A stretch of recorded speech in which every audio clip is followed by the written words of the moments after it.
The screams echoed off the stained glass windows like a warning from heaven itself. It should have been a beautiful day. The sun shone brightly on the old chapel tucked away in the Georgia countryside, birds chirped in the trees, and the bride's white dress sparkled like something out of a dream. Friends and family gathered in the pews, whispering joyfully, waiting for the vows. But just as the pastor opened his Bible to begin the ceremony, the canine dog lunged. Pastor Raymond was mid-sentence when the German Shepherd broke from its handler's grip with a furious bark and threw itself at him. It was chaos. The congregation screamed. The groom rushed forward. The handler, a local sheriff's deputy, shouted for control. And amid the panic, the dog bit down hard on the pastor's arm, refusing to let go. It took several men to pull the dog off. Blood soaked through Pastor Raymond's white robe, and he slumped to the floor, conscious but in pain. The wedding was abruptly cancelled. But the strangest part wasn't the attack, it was the dog's behavior afterward. As soon as it was pulled off, the animal went wild, barking at the floor beneath the altar, digging and growling as if something evil lurked just under their feet. It was then that Deputy James, the canine handler, said something that changed everything. He's never done anything like this before. He's trained to detect explosives and bodies. The word bodies silenced the room. The church was quickly evacuated. Within hours, crime scene tape surrounded the peaceful chapel that had stood untouched for nearly a century. Pastor Raymond was taken to the hospital, shaken but stable. He kept asking the same question from his hospital bed, why would the dog attack me? I've done nothing wrong, but it wasn't about him. Not entirely. The next day, investigators returned to the church with ground-penetrating radar.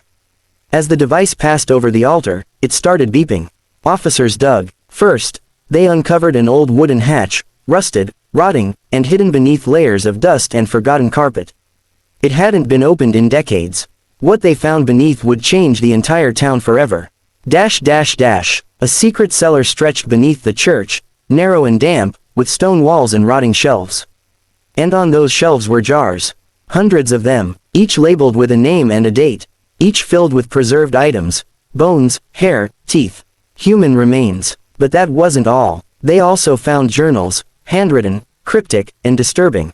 Dated from the early 1900s to the late 1960s, the entries described rituals, punishments, and something chilling, a secret congregation that believed pain cleansed sin, and death granted salvation.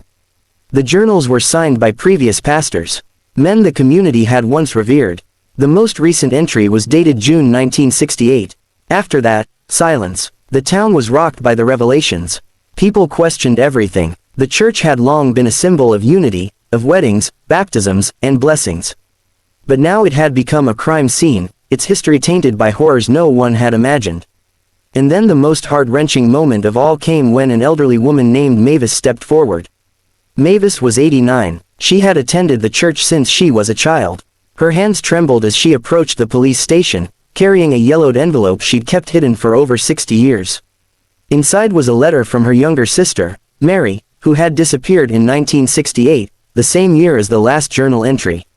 The letter described a terrible secret, how Mary had been invited into the inner circle of the church, how she'd grown afraid, how she feared she wouldn't make it out.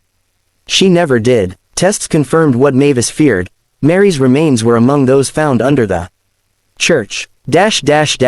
For Pastor Raymond, the ordeal forced a painful transformation.